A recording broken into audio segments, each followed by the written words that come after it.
Hey Raghunath, tell everyone about our Patreon community. Sure, Kastuba. The Wisdom of the Sages Patreon community is an incredible online yoga resource. If you like the type of yoga wisdom and culture we share on the show, then our Patreon community is a great next step. This is a listener-supported podcast, and any level of sponsorship will unlock a wide range of live and archived classes, talks, and even workshops. Raghunath teaches, I teach, and we have a host of other excellent teachers on topics ranging from yoga philosophy, asana classes, storytelling, Ayurveda, kirtan, cooking, meditation, and a lot more. We even have an incredible online Bhakti 12-step recovery group. So if you want to check it out, go to patreon.com/wisdom of the sages. All right, let's get it on. Om Namo Bhagavate Vasudevaya. Om Namo Bhagavate Vasudevaya. Om Namo Bhagavate Vasudevaya.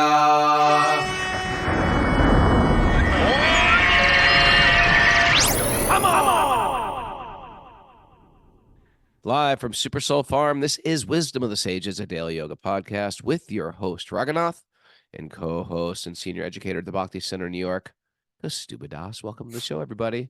It is a beautiful Monday morning. It's Monday morning here, and it's our study of the Srimad Bhagavatam, and we're looking forward to this week. What did you say? Discussion. Yep. Some people are going to study it, and some people are going to discuss it, and some people are just going to, do work out and listen to it. I just always think it might be a little it's whatever you want from it, Kastuba. Well, like you're driving your car, you're not thinking it's a study. It's like you're hearing a discussion. Some people are studying it, and some people are just listening. Okay, but if you just come out and say study, then people might get the wrong impression. Are you trying to you're trying to say that because you're afraid that if I say a study, it's like some people are just sort of like. No, that's not what I'm looking through for. the channels. They might be like, oh, I don't want to study something. I just want to be entertained.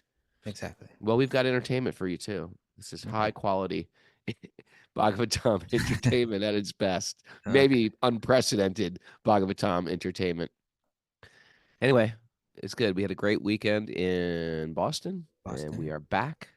I'm back for 2 days, and then I'm flying off to England. All right. Hey. Whoop. What's going on to your microphone there? Yeah, tomorrow's show 1300. Everybody, 1300 episodes. Pretty amazing. And some of you have listened to all of them, and that's quite impressive. We should hand out badges or patches or something. 1300. Like if you've listened to every episode, you get a patch, and then you get all these different ones: 500, 700, and they go down your sleeve. It's, people are into stuff like that, belts, like brown belt, purple belt, stuff like that.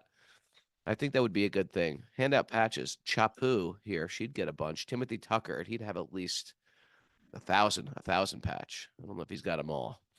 Hannah Brinkhouse, she's up there. Okay. He'd have the golden star. Yeah. Anyway, or merit badges. So there's a special show tomorrow. You're lining something up. Special show tomorrow. We're going to invite some people to talk and share their story. What's it like hearing the Bhagavatam every day? How it changed them? How people have noticed how it changed them? Some of our regulars, some of our Zoomers, some of our Californians are going to write in. Okay. And so, people are going to tell their story, and I think that's good when you hear other people's story. Sometimes you might listen to this and be like, oh, I'll never be like that. And sometimes people be like, well, I need to share my story because it has affected me in some ways, and I want to share it. So I reached out to a few people, some of our regulars, and we're going to hear from them. All right. I look forward to that. Yeah. Final calls are coming in for Italy. It's happening in a month or so. Come on down. You want to join us in Italy? wisdomofthesages.com/events. Okay. Mara. And there's still spaces at our Super Soul Farm retreat Memorial Day weekend also. Fun, easy, simple. And we have Bhakti Recovery Group meetings today at 1, 2, and 9 p.m. online. And if you'd like to join an in-person meeting, there's Bhakti Recovery Group meetings in person in Mayapur, Alachua, Nashville, and New York City. It's impressive. It is impressive. Very impressive. Say that again. Mayapur, Mayapur, Nashville, Alachua, and Bhakti Center in New York City. New York City. That's All right. great. You know what? I purchased YouTube Prime, and now I can download videos. And I've started with downloading the Chaitanya Bhagavat, which is all in audio. So when I'm on the plane, I can listen to Lord Chaitanya's pastimes. Oh, What do you that's think of that? nice. Isn't that great? Yeah. I That's thought it was on a good YouTube, you investment. said? I never buy exclusive things like that. No, Oh, not you said- Amazon Prime. YouTube Premium, where you can download the videos on your phone. Oh, So okay. now I can listen to them when I'm flying. Is that good? Or lectures or whatever. I've since you've wandered off into this squirrel about Yeah. YouTube. Oh, you're gonna run with it? Run with the squirrel? I may as well run with this squirrel. Something I clicked on one video and now it's like all that comes up. What do you mean? You know how those algorithms work, you know? Right. So which video did you click on? I clicked on a video that showed like a dog that's like uncared for, and it's got like Why? it's got like these dreadlocks. You know, it's like a real, you know, Oh, like a dreadlock dog. it's just Yeah. overgrown, like Yeah. with tons of dreadlocks, like really thick, dirty ones. It's Ever just see like sheep like that? Sheep. yes, Like that, it looks exactly like a sheep like that, and it's sad to see the dog in that condition. And Yeah, you gotta then comb- someone took that comb- dog. comb them. They take it like there's these people that just drive around and they pick up those dogs and Oh. they take them to like a veterinarian like setup, and they shave them, shear them, and pull out the ticks, and they feed it well, and they give it a shampoo, and then they bring it back. Oh, and put them back on the street, but with clean What? hair. Well, you know, the first one I saw, they put them right back out on the street. I was like, how can you do that? You know? But I was thinking, you know, there's something to learn here in this. That's what Prabhupada did with hippies, basically. Picked them Well, up, pulled them off the street, I shaved was their thinking, heads. kind of, yeah. But I was thinking, it is kind of like that. It is kind of like the poor dog has this burden. You know, it's actually heavy, like these big, thick dreadlocks. Sometimes it's like the whole back is like one big, thick dreadlock. You know, Oh, there's a lot of matted. They're all It's matted. like Rastafarians, man. It's also a look. No, not with these dogs. It's not like that. It's just sad. And they shave them all up, and then the poor dog you can see just how worn down it's become.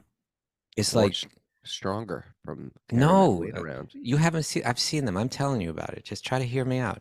Mhm. The poor dog you can just see it suffered so much, and nobody's come and given it any care.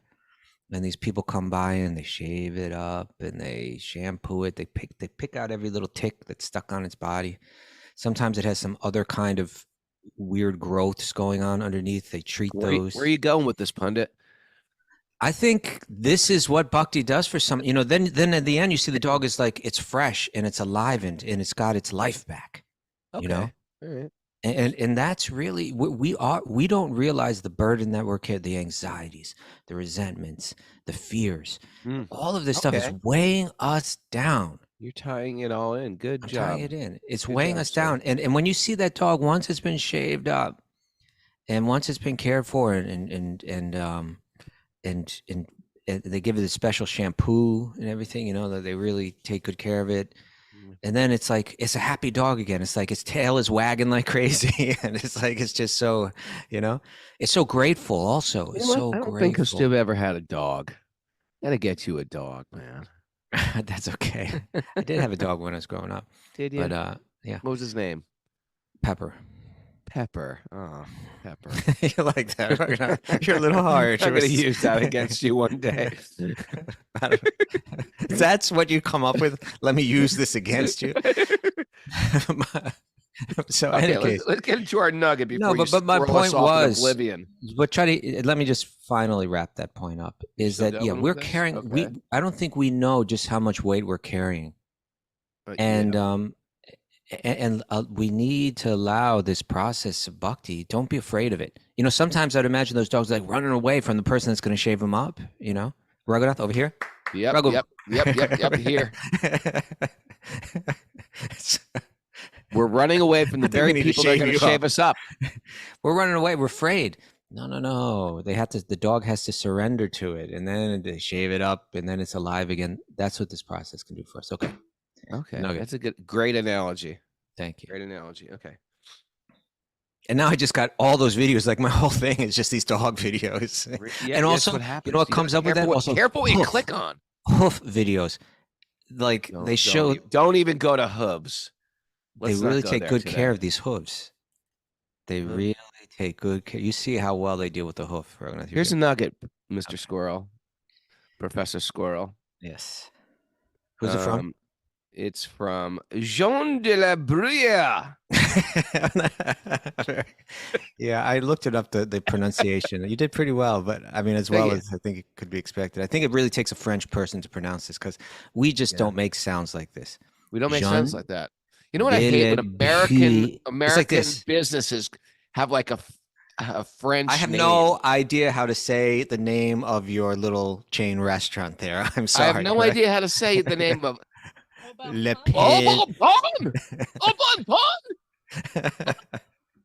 Or what's that other? There's other. It's like, isn't this was a bad strategy. Nobody can say, I just had a great meal at, so I'm just not going to even bring it up. Or there's that cone, L'Occitane. L'Occitane. Oh, but Martine is saying that you pronounce it pretty well, Raghunath. I think that's what her thumbs up there means. What are some other ones? We had a whole... But they say it like this. It's like, like they make sounds like this, like, yeah. Yeah. And then when we say it, when we even try to say it, we're like, no. They're like, no. So we don't even try. We don't even try. And then we never get good at it. And then I don't even go to that restaurant. I'm not going to go there. Exactly. I'm not going to go there because I won't be able to talk to anyone about it.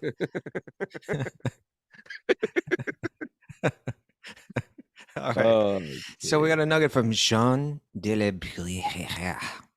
Okay. Nugget. Here is it. It's motive alone which gives character to the actions of men. It's motive character that gives character to the actions of men. I want you to think about it. Now, Jean, he was a philosopher, a moralist, and he was noted for his satire. But share your thoughts on this, Raghunath. Say it again. It's motive alone that gives character to the actions of men. I'll get you started. Yeah, get me started on this one. Jatayu. Let's look at his action. He fought. He lost. He knew he was going to lose. How do we lose? But how do we characterize the action? Oh, he's a loser. He failed. Did he fail or did he succeed? He succeeded. He died, but he succeeded. How so? Because his intention was, you know what? His motive. Yeah, his motive, his intention was, I'm gonna die fighting for Lord Ram. I'm okay with that. And that's what. I mean, he was trying to win. He was trying to win. Yeah, he wasn't like, I'm just gonna die. I'm gonna do everything I can life to save Sita. To save Sita, yeah, and thus he is known for like this stellar character. Yeah. Yeah. So just for people that may not know, when Sita there's a bird abducted by Ravana in a flying chariot. So he took her flying up, and there's this bird, Jatayu. He was a powerful warrior, actually. Bear with us if you're new to the show, because there's a bird. There's a flying chariot. There's a bird, a vulture, actually. Who's the king of the vultures? And he was a very powerful king, but he was old also. He was very, very old. And when he saw Sita, that's Lord Ram's, that's his dearest Sita. And she's being abducted by this horrible Ravana. I'll do all that I can. I'm going to try, right? I'm going to try to save her. He flies up into the air and he puts up a pretty good fight. But he gets, and even Sita saying, don't do it, right? I'm trying to think of like if anyone's new listening to the show going, hold on, let me get this straight. You're talking about a bird, right? There's a bird devotee of Ram. Yeah, yes, a bird devotee. A talking bird? Yes. And he's a talk. See, this is why we're driving people away from Krishna consciousness. We gotta go slower with this. And there's a flying chariot. Yeah, well, the donkeys that pulled it flew. The chariot. It wasn't a chariot flew by itself. It was the flying donkey. Ravana did have 10 heads. Okay, continuing on. So Jatayu, he gave his all, He failed externally. If you were to try to characterize his action without looking at the motive, you say he failed. But actually, even though he failed, on the surface level, because he gave everything to his motive was entirely selfless. It was entirely pure. It was entirely in service to Lord Ram, to Sita. Sure. It was an absolute success, right? Complete success. And this idea, looking at the motive, it's really when we speak about bhakti on the show, or when the Vaishnavas in general, the bhakti yogis, when they speak about bhakti, they'll say things like,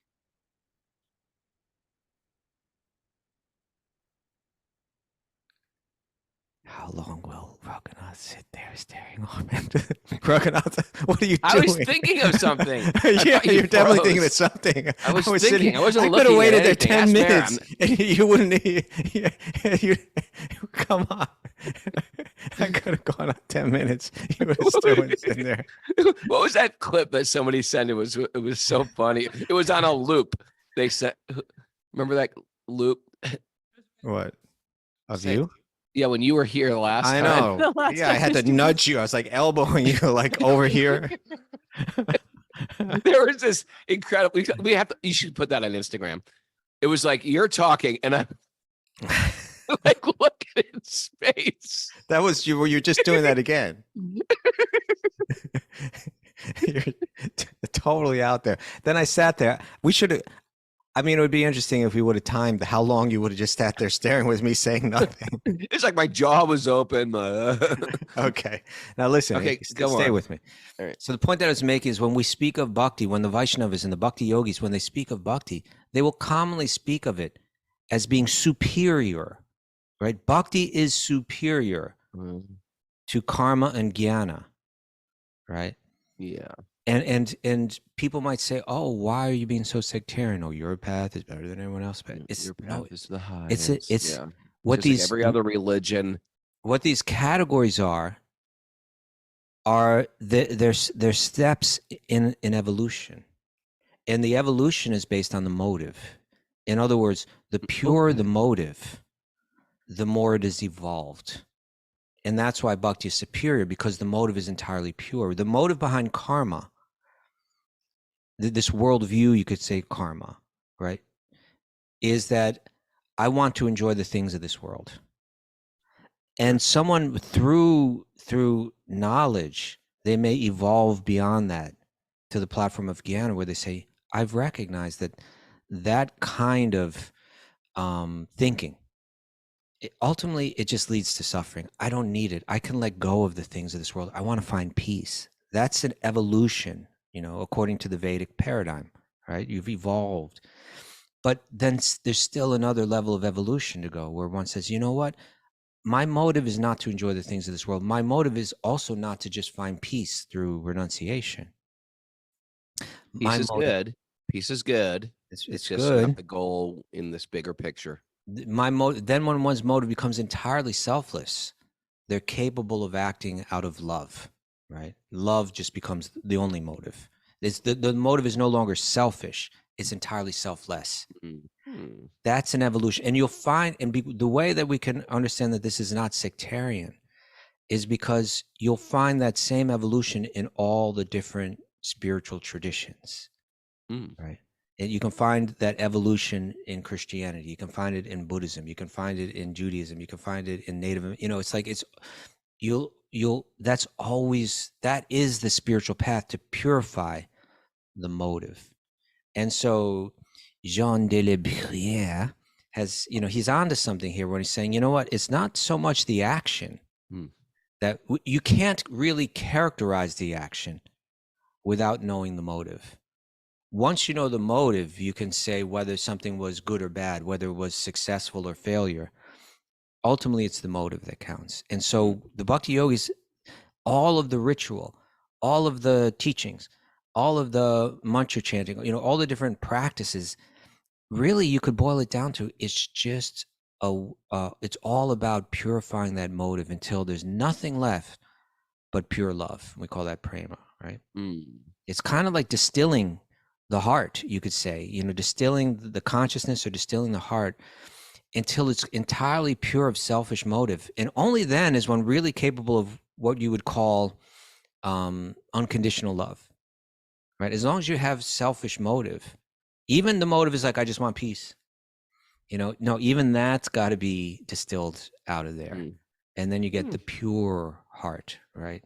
Pure love. And we call that prema or bhakti or prema. Yeah, in Bhakti, there's it's all a win. All of your as long as your intention is in the right place, it's a win. There's a lot of things in the material world. If your intention is good, I intend to grow what is it, bushels of corn this year. Bushels. Okay. Bushels of corn. I planted it, and then it was like there was a late frost or some blight, and it didn't grow. We're not using all this terminology. Blight. Blight. And then my bushels didn't grow, and then I've lost. I had a great intention, but I've lost. In the stock market, I had a great intention to make a lot of money, but I lost. Failure, loser. That's called failure in the material world. In the spiritual world, if that intention is fine-tuned, in the straight edge scene, there was always a t-shirt that said, good intentions are not enough. I hated that t-shirt because I always thought, yes, they are. Good intentions are everything. I'm going to rebrand that straight edge t-shirt. Good intentions are not enough. Whenever I heard that shirt, I was like, you dum-dums. Good intention is everything. It's, in one sense, it's all that we can control. We can try to control beyond that, but really our intention is the one thing that we can really deal with, right? Yeah. So we purify that. The purity of our spiritual intention. Thank you for that nugget, sir. You can thank Jean de la Merci. Merci, Jean. Merci. I'm impressed that Martine, she gave you a thumbs up on your pronunciation. You're impressed with me or Martine? I'm impressed with you. You're welcome. I wasn't thanking you. I was just saying I was impressed. Okay, where are we at? Narayanam namaskrityanam naram chaiva narottamam devim saraswatim vyasam tato jayam dhariyat. Before we start the Srimad Bhagavatam, which is our very means of conquest, one should offer respectful obeisances to the Supreme Lord Narayan, unto Narayan Rishi, the supermost human being, unto Mother Saraswati, the goddess of learning, and to Srila Vyasadeva, the author. Nasta prayeshu bhadreshu nityam bhagavat sevaya bhagavati utamashloke bhaktir bhavati naistiki. By regular attendance in class in the Bhagavatam and by rendering service to the pure devotees, all that is troublesome in the heart will become eradicated, and loving service to the Supreme Lord, who is praised with transcendental songs, will be established as an irrevocable fact. Om Agana Timarandasya Gyananjana Shalakaya Chaksurun Midatam Yena Tasmai Shri Gurave Namaha. I was born in the darkness of ignorance. My teachers are opening my eyes with the torchlight of knowledge. I offer obeisances at their lotus feet. It's important to read those in a little. This is what Raghunath was thinking about while he was chanting those mantras. I was thinking it's important to read those in a little bit of a dramatized way, or else they become rote and perfunctory, and you lose the meaning behind them. I like that. I was born in the darkness of ignorance. It doesn't have to be dramatic. It could just be like. No, I think it should be dramatic because in a meditative way. Otherwise, we become like these. I remember being in Catholic church. And we're like, Father, light from light, true God from true God, be God and made. I didn't even know what I was saying. I just said it like a computer. In other words, I don't want to be like that in this one. This time around. This goes right back to the nugget. In other words, even if you would have said it exactly with perfect memorization, because the motive wasn't there. How many years you weren't listening to Raghunath? The Lord's Prayer. I'm talking to you over here. Hear my point, right? The motive, your motive, you didn't even have. There was no pure motive behind it. It's actually meant to bring out a pure motive, isn't it? Yeah. Well, you know how many years I said the Lord's Prayer wrong? I'd guess because I thought it was 6, maybe. Give us this day our jelly bread, and for years I thought jelly bread was sacred. My mom always made me jelly bread. Give us this day our jelly bread, and as we forgive those who trespass against, whatever. You did that for years. Years. Jelly bread. Jelly bread was the just because you're just saying it and saying it and saying it and not even understanding what you're saying. You got to break it down. You got to say it with a little drama. You don't with have the appropriate intention. There you go. There you go. Thank you. Okay. Where we at, Raghunath? Jelly bread. Reading from Srimad Bhagavatam, Canto 7, Chapter 7, Text 37, 3 sevens. Okay. So Prahlad is speaking to the kids. Prahlad has described the path of bhakti in some detail. He's gone on to say that that when you start to experience this bhakti, you almost appear like a madman to people. You start, you're feeling these ecstasies, and people are looking at you like, what's the matter with this guy? He looks like a madman. He's chanting, he's dancing, he's crying, he's doing all these things. And the friends may be saying, wow, it has that kind of effect. It sounds wild, and so now they might say, okay, it sounds like you really get some kind of special kick out of this bhakti practice. It's kind of like it sounds like it's kind of a thrill. It's it sounds pretty wild, like it's a trip or something like that. But let's get back to our serious yoga studies, right? Does it actually relieve you from suffering? Does it relieve you from samsara, the wheel of birth and death? Because my understanding by reading the Upanishads and books like this is that if you want to become free from the sufferings of this world, it's through jnana, it's through detachment, it's through renunciation, and that looks like really sober. So you're saying no, there's this spiritual path that looks a little festive and even a little wild. Is it really delivering the results? Can it so actually we're going to talk about jnana and for a couple verses, and then he's going to talk about karma. Prahlad, right now Prahlad's going to say, believe me, it's not just some silly running around crying thing. No, it frees you from samsara. I'm telling you, it does. Whatever jnana gives you, it gives you that and that ecstasy on top of it. All right, so that's text 37. We get into it. Doesn't have to be solemn all the time, huh? You wouldn't have made it, Raghunath, right? I wouldn't have made it. I would be like, this is, I like it, I get it, God, but I'm over it. Okay. All right. Text 37, want to read it? Text 37, the real problem of life. Are you ready for the real problem of life? You think you got problems? Here's the real problem of life. The real problem of life is the repetition of birth and death, which is like a wheel rolling repeatedly up and down. It's so like when you're born, you're sort of like a tire going up, and then you get to this like midlife crisis. You're on the top of that tire. I see myself as like on the way down fast. Like I'm looking at the pavement right now. That's how I feel. If it is a wheel, if we're going to use that analogy, I feel like here it comes. Oh no, Raghunath, your life is good. I'm not complaining about my life. I'm just saying I'm looking face down at the pavement right now. I'm not like 21 where I'm looking up. We're going up. Got a lot of plans. Things are good. Got plans. Hope. Oh, you're saying like that. Okay, I thought up and down meant like happiness, distress. No. Pleasure, I mean a wheel, suffering. like a wheel. Imagine a tire going up. You're going to the top, get to like 12. No, I was picturing the wheel too. Okay. I was there with you on the wheel. But no, if birth is the bottom, leading from leading from the pavement. Raghunath, I entirely understand that very complex analogy that you're trying to. Oh, he's losing it now. No, but I was seeing it, and I think the way you're seeing it was totally valid. I was seeing it more like ups and downs of life, that you might even go up and down several times in one day. No, that's not what I meant.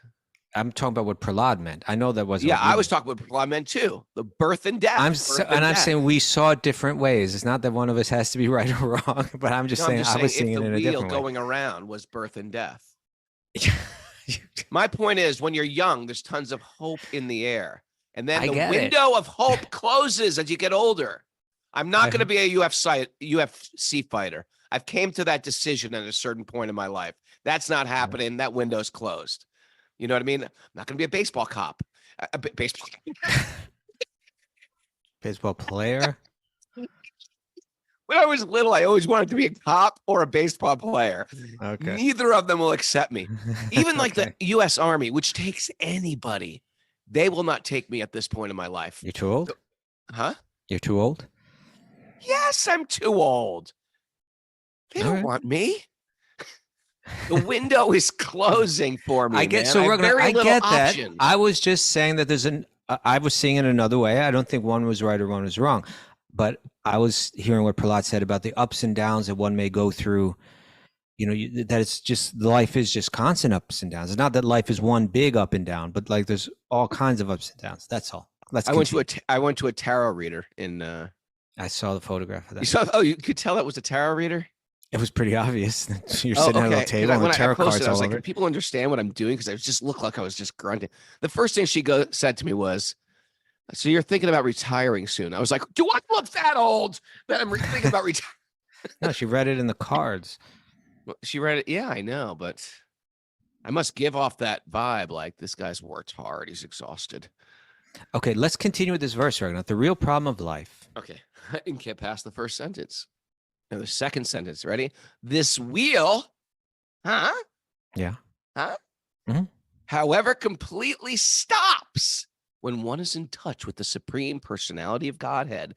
In other words, by the transcendental bliss realized from constant engagement in devotional service. And that's real, by the way.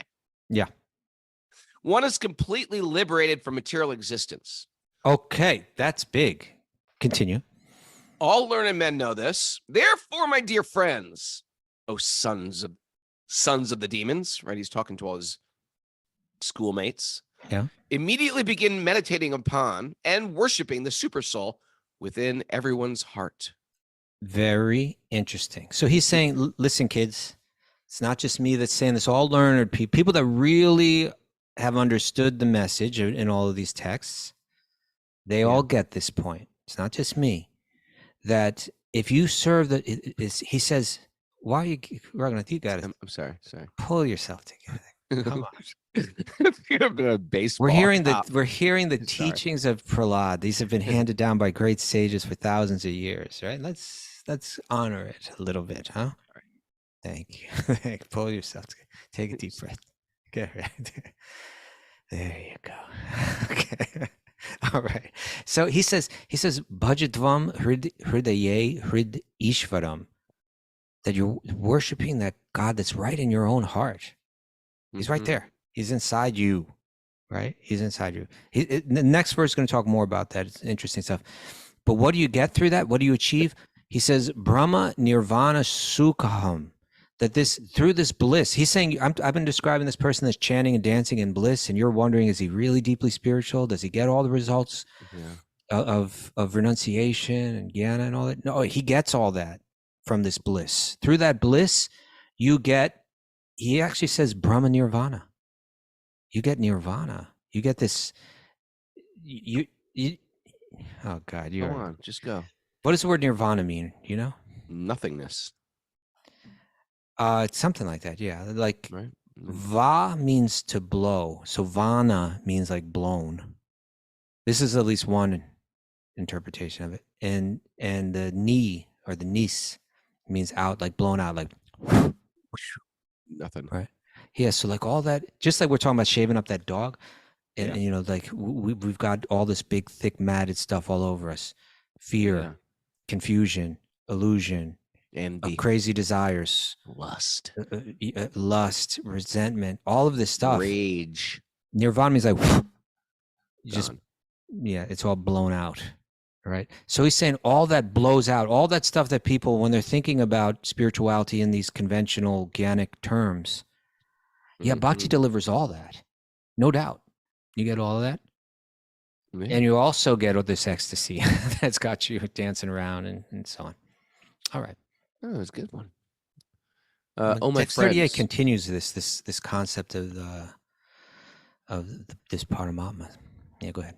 Oh, my friends, sons of the Asuras, the Supreme Personality of Godhead in his super soul feature always exists within the cores of the hearts of all living entities. Indeed, he is the well-wisher and friend of all living entities, and there is no difficulty in worshiping the Lord. Why, then, should people not engage in his devotional service? Why are they so addicted to unnecessarily producing artificial paraphernalia for sense gratification? Interesting. What's an example of artificial paraphernalia? Oh God, it's everywhere. Bungee Like what? jumping. Bungee jumping. Bungee jumping's artificial? Totally. It's like, let's create this thing that this is going to make us happier. No, you don't need that. God's right in your heart. There's like a whole, yeah. Kastuba. Bungee What? jumping bad. Okay. I'm What else? just saying it's Mara, artificial. paraphernalia. It's just paraphernalia was created. Mara, come back to us, Mara. What's artificial paraphernalia? How about a truck? Oh, she's hitting home. I get it. I get what's going on here. I was just trying to include you here in the conversation, and she's going after me and my truck. She went after you right now. Okay. I think my electric car probably counts as artificial paraphernalia too. Well, I mean, those are, in one sense, those are practicalities. But still, the real yogi would say, yeah, you don't need this truck. We don't need a job that's far away. We could, if we live simply enough. This conversation in a few verses is going to start to go towards simplicity. That we're working really hard to try to get happiness out of life, when really, the more that we work at it, the more that we suffer. Prahlad's going to point this out. Let's all take a moment and just close our eyes and envision Kastuba bungee jumping. We're gonna come. Let's a little bit on the topic here, okay? A little bit. That was completely. We don't. You brought it up. You brought up bungee jumping, so now we're trying to imagine you doing it. Okay, text 38. No, let's stick with. Yeah, let's continue with 38, because there's in this commentary.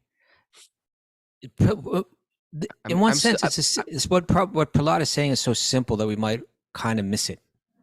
Okay, all right. And he's saying, the super soul is right in your heart. It's like everybody's got this. It's not like you have to work hard to get, like, if I think my happiness, like you were saying when you're a kid, like I want to be like a professional baseball player. Not everybody's got that. That's really hard to achieve. You got to work very hard at it, and still you may not get it. It's not going to be accessible to everyone. Even someone might just not have might just be born without the physical capabilities of it, or they might not have, the opportunities, like they might not meet the right coach or get the right trainer or whatever. Right. It's not open to everyone, and even if it is open, you might still work hard at it and not be able to get it. But he's saying the Paramatma is right in everyone's heart. There's not one living being that doesn't have this opportunity, and you don't have to go anywhere. You don't have to meet someone special or be born in a certain family or get some special lucky opportunity. We all have this. And so Prabhupada writes this in the commentary. He says, the Lord is compared to the sky.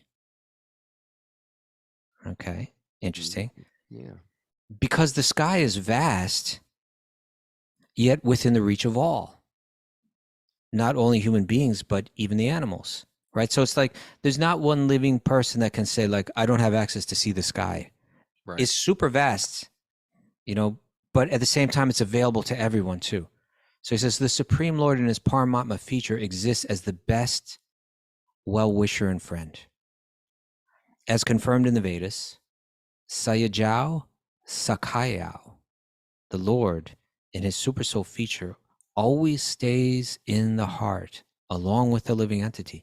The Lord is so friendly to the living entity that he remains within the heart so that one can always contact him without difficulty. Very interesting. This is it almost can just slip right by. He's right there at every moment. The connection can be made at any moment. And he's a friend. And he's very welcoming. Welcoming. He's coming along with you. He's coming along. He's kind of like the dog shaver in that sense, He's like he's riding along. He's like, I got the buzzers and I'm ready to shave you up. I'm here in the And passenger the dog's seat. like What do you annoyed. need? Yeah.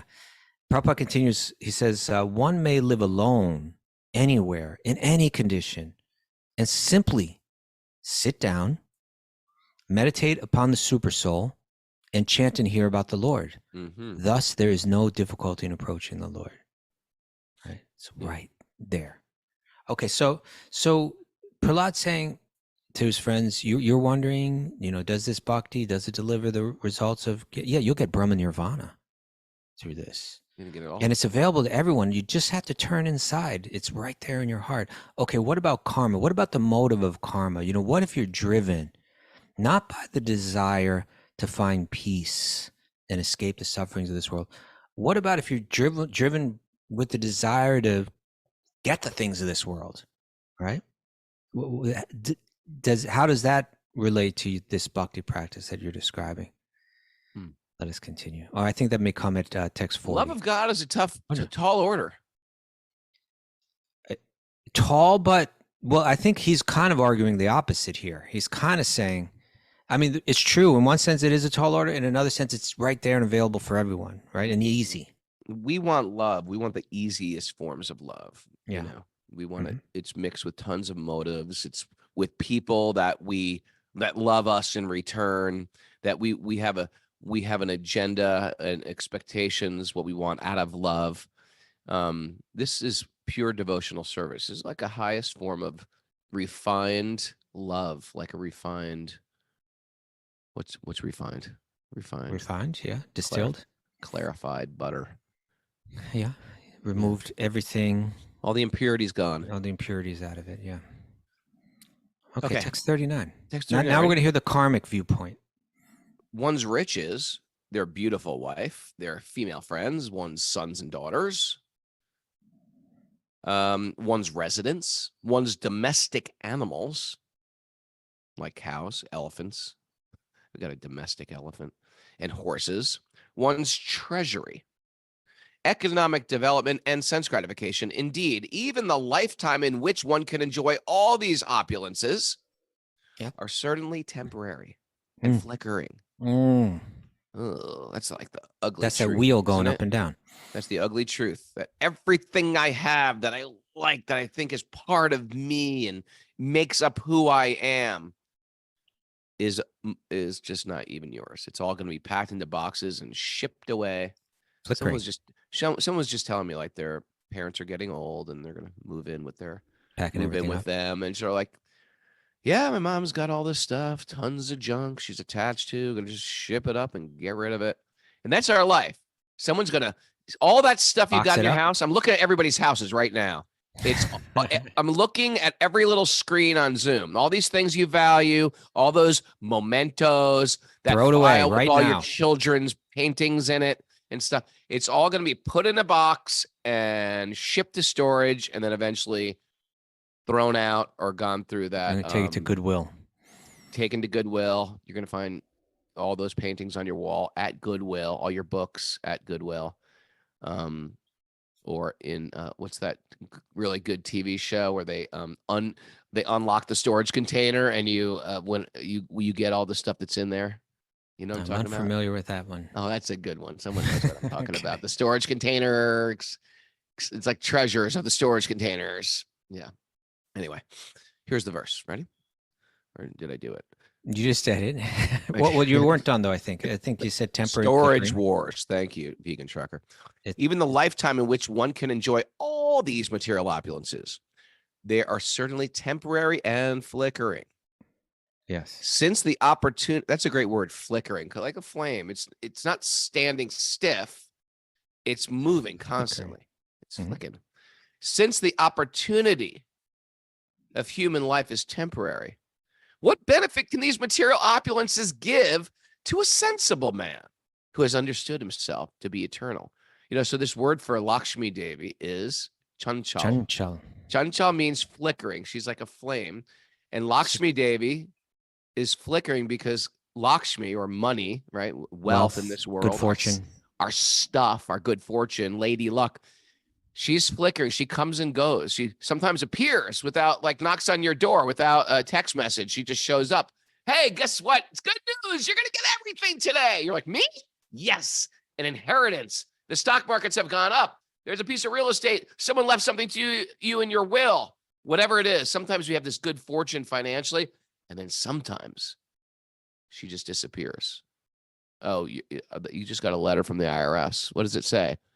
They're auditing you. They're going through all your stuff. They want, and you lose so much. And this is Lakshmi. She's chanchal. She's flickering. She comes and goes. Everything of this material world is like this chanchal, flickering like the flame. Interesting. We're getting comments here about clutter and that kind of stuff, amassing stuff. Amassing storage containers, storage And wars. It's true. Like sometimes, like you ever visit, like you're in India, like in a holy place, and you go into the room or like the home of like a sadhu, and some of them just have like a place that's just like you step in, there's no clutter. That's right? your house, man. I kind of have a lot of stuff. But I just got a lot I just of want shelves. everyone out there to know, if you go to Kastuba's house, it's almost like, does anybody live here? Like, where are your clothes? It's like everything is like, I can't even understand it. I don't get it. I don't understand you, man. I love you. I like you. Right. I think you're a cool person. But where's your stuff? You've got no stuff. Well, look, there's a lot of stuff, but there's just good shelving and everything like that. No. But sometimes you go into someone's room and it's like really empty, and there's a feeling that you feel like in your mind that's kind of, again, very light. It's kind of, again, shaving that dog off, right? He's carrying around all this thick matted hair. It's like the mind feels light when you walk into that room, And oftentimes, to the degree that you have a big house, you'll just clutter that. You'll just clutter. You'll fill it up. You'll just fill it up with more and more clutter. Yeah, I've got a massive basement, and the thing Just is a mess. It just keeps filling up. Yeah. AJ Sullivan here on the chat board, he says, you don't realize how much nonsense we amass until you have to help your parents move and downsize as an adult, right? It's amassing. The things and he says this, the things we hold on to because we just might need them later.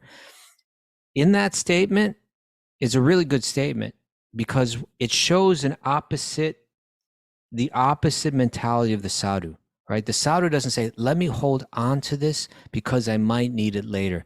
The sadhu says, Krishna gives me whatever I need, right?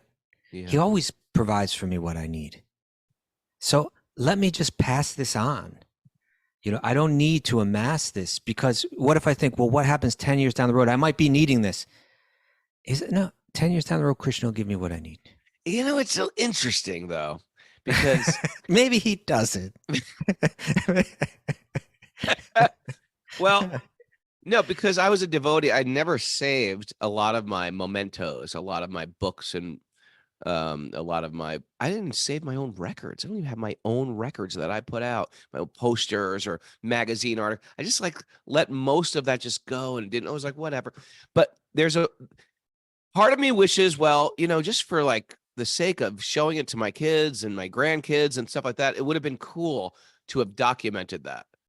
And I know people who have, like Harley Flanagan. He's keeps these cool little things. It's amazing what this guy had for being in a band all these years. And I have nothing like that. And so part of me still, is he happier than you? Maybe. No, I don't know.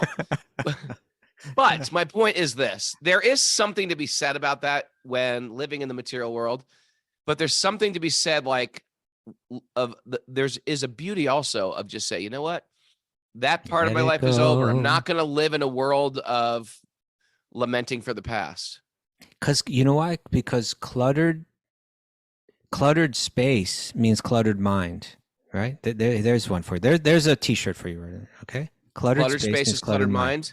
Yeah, and Mara. Sega, he's got a good formula here. Some people go with this. I've heard other people that say this too. Tell me. He said, where was it? It was Sega that put that up there, right? Was it him? He says if he didn't use it in the last year. That's the formula, right? Yeah. Yeah. You go through your stuff. You say, have I used this in the last year? No. Then you let it go. What do you think, Rogo? No. No, yeah. So this verse is saying, this is going, kind of deep.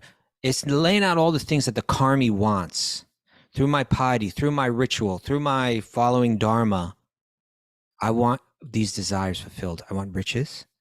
I want a beautiful wife and female friends. I don't know exactly what the relationship with those other female friends is. I want female friends. Okay. I guess it makes you for a guy. It probably makes you feel good if you got a lot of female friends that like you. Then sons, daughters. I like sons and daughters.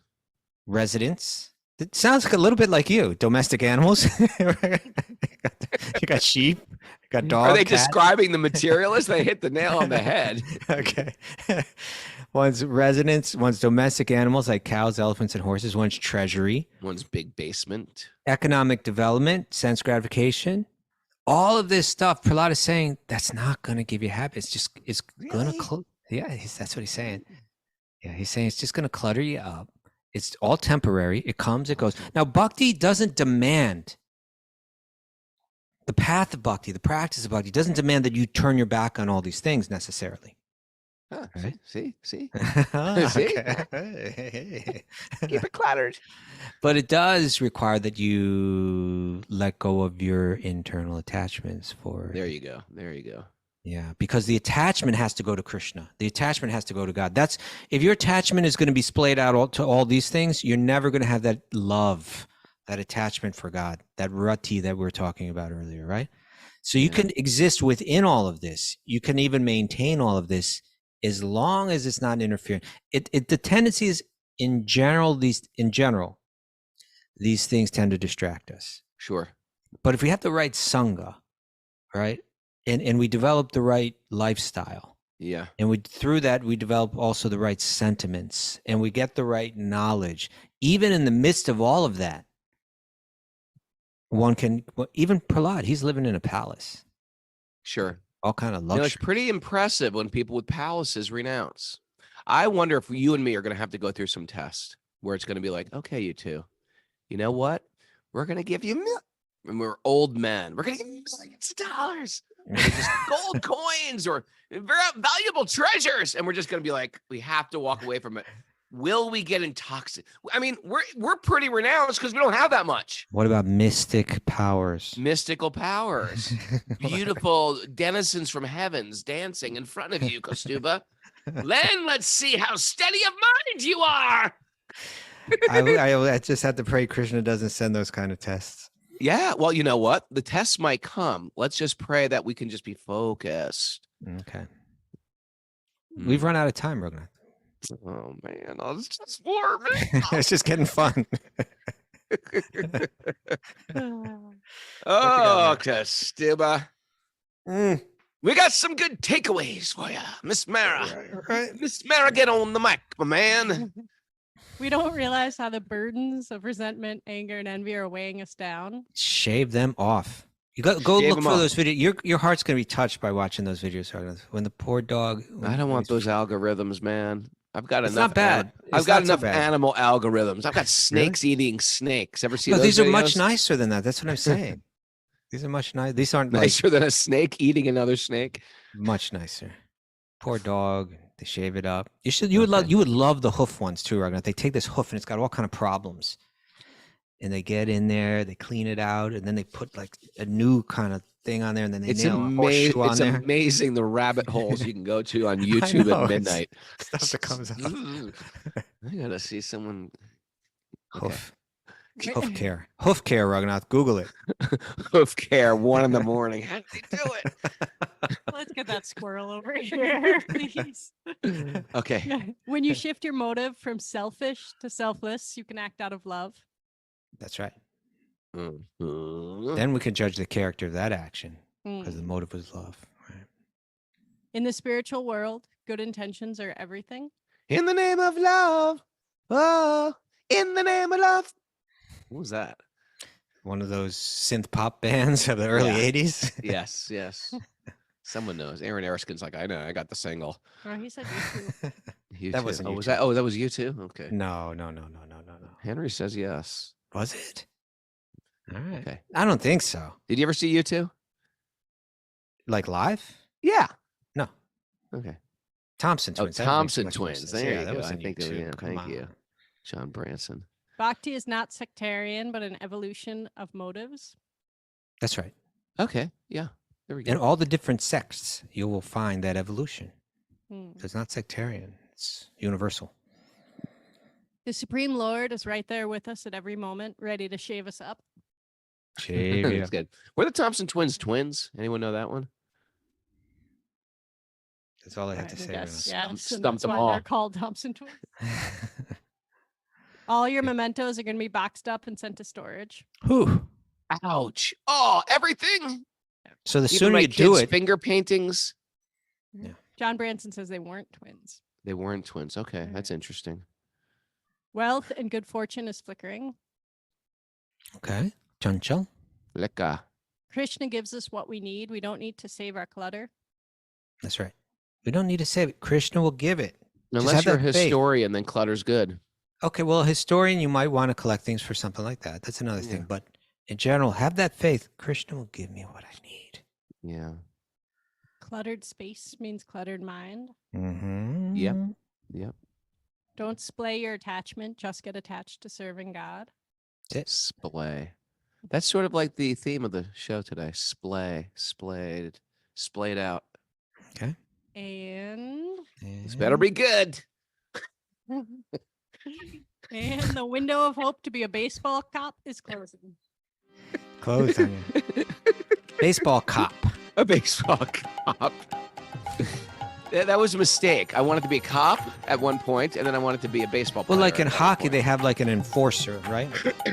No, I didn't want to be like a cop at a Shea Stadium New York Mets game. I wanted to be a baseball cop. Oh, everybody. Thanks for joining the show today. That was fun.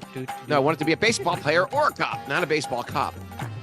It was a I misspoke. Anyway, everybody, thanks for joining us. If you've got my book, get my book. If you didn't get my book, get my book. You know the rules. If you got If my didn't book, get my book. If you did get my book, double it. And if you did get the book, even if you didn't finish, I want you to go to Amazon and give it a review. I'm reading all the reviews. Makes a big difference somehow. I don't know, the Amazon rankings. Huh. And check out our events. Come upstate to the farm this year for our Memorial Day weekend with Kostuba. He's going to be bungee jumping from an oak tree. I've set up a bungee for Question, Kostuba. Raghunath. Speaking of the farm. Speaking of the farm, when's the last time? We're going to climb the top of an oak tree. Okay, go ahead. When's the last time you checked the hooves of the sheep there? Really looked at them, seeing if they're okay? I've done some hoof checking. Never. You don't do it at all. Sure you They- do. You gotta check They them. may have Stuba hoof often to do issues. some hoof- Are you want to do some hoof care? No, well, they're under your care. You got to go today, and you have to take a look. Oh, Maya, they need a trim for sure, Maya's You saying. need a trim. Well, you know what? They're going to get sheared You would soon. love doing it. You get like a file, and you file them down. Oh, I don't know if you could do that with our sheep. They even get out of like electric equipment, like those electric kind of, bzzz, kind of. You would love it. you know? A Dremel? Like they do for your, like when I get my feet done when I come back from India with a Dremel? Like a tiny little It's like a circular grinder. saw kind of thing, like a little circular saw that. Zzz, Yeah, you but know? with the sanding attachment. that kind of thing. Yeah, Dremel. You could take those Dremel up my hooves and you feet. could really do a nice job on their hooves, Raghunath. You ever come back from India and your feet have a second foot on them? It's like you're wearing a shoe on Mara, your foot. that's your job, Mara. Okay, you got to take care of Raghu's hooves. You got to get one of those Parmesan Not a lot. cheese grinders and just. Raghunath, if you check out these videos, you're going to want to do it. You're going to be like, oh man, I'm going to go check out their hooves. I'm gonna dreadlock. Ever see devotees with dreadlock sikas? That's cool. I've seen that. That's the look. not the tradition, though. A lot of traditions out there, Kostuba. Be open-minded. It was right there in the Brahmachari handbook, Raghunath. It's I right know, there. the size of a quarter. Huh? Yeah. South India, come on. Silver dollar, I think it was. Silver dollar. Yeah, what about? They didn't even have silver dollars back then, so they're making that up, right? I don't think Size so. of a Morgan dollar, perhaps, for all you numismatics out there.